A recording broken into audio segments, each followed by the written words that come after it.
ಈಗಷ್ಟೇ ಜನಾರ್ದನ್ ರೆಡ್ಡಿ ಅವರು ಬಿಜೆಪಿಗೆ ಸೇರ್ಪಡೆಯಾಗಿದ್ದಾರೆ.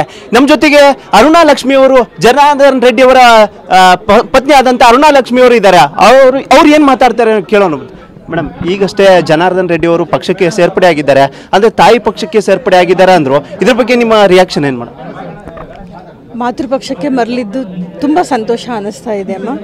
ಯಾಕಂದರೆ ಅವರು ರಕ್ತ ಕನಕನದಲ್ಲಿ BJP ಇದೆ ಅಂತ ಅವರು ಹೇಳಿದ್ದಾರೆ. ನಿಮ್ಮೆಲ್ಲರಿಗೂ ಗೊತ್ತು, ಅವರು ಒಬ್ಬ ಸಾಮಾನ್ಯ ಕಾರ್ಯಕರ್ತರಾಗಿ ಕೆಲಸ ಮಾಡಿದ್ದಾರೆ ಪಕ್ಷದಗೋಸ್ಕರ.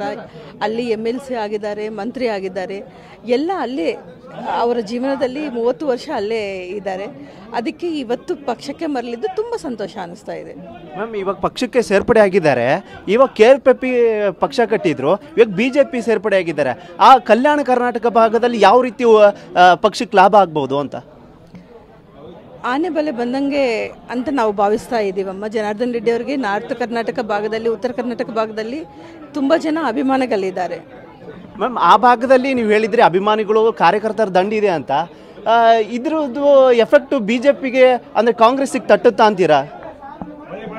ನೀವು ಮುಂದಿನ ದಿನಗಳಲ್ಲಿ ಎಲ್ಲ ನೋಡ್ತಿರಲ್ಲಮ್ಮ. ಸರ್ ಹೇಳಿದರು ಇವಾಗ ಪ್ರೆಸ್ ಮೀಟ್ ಮಾಡ್ತಾ, ಯಾವುದೇ ಸ್ಥಾನಮಾನ ಯಾವುದೇ ಇದನ್ನು ಒಪ್ಕೊಳ್ಳಲ್ಲ, ನಾನು ಪಕ್ಷಕ್ಕೆ ಬಂದಿದ್ದೀನಿ, ಮುಂದಿನ ದಿನದ ಏನು ಸ್ಥಾನಮಾನ ಕೊಟ್ಟರು ಒಪ್ಕೋತೀನಿ, ಈ ಥರ ಹೇಳ್ತಿದ್ರು. ಏನಾದರೂ ಇದು ಇಟ್ಕೊಂಡು ಬಂದಿದ್ದಾರಾ ಅಂತ? ಏನಾದರೂ ಸ್ಥಾನಮಾನ ಏನಾದರೂ ಕೊಡ್ತಾರೆ ಅಂತ? ಆ ಥರ ಏನೂ ಇಲ್ಲಮ್ಮ, ಕಂಡೀಷನ್ಸ್ ಏನೂ ಇಲ್ಲ. ಸಾಮಾನ್ಯ ಕಾರ್ಯಕರ್ತರಾಗಿ ಕೆಲಸ ಮಾಡಲಿಕ್ಕೆ ಬಂದಿದ್ದೀವಿ. ಇದಿಷ್ಟು ಅರುಣಾ ಲಕ್ಷ್ಮಿ ಅವರು ಹೇಳಿದ ಮಾತು. ಕ್ಯಾಮ್ರಾ ಪರ್ಸನ್ ಮಂಜು ಜೊತೆ ಈರಣ್ಣ ಬಸವ, TV9 ಬೆಂಗಳೂರು.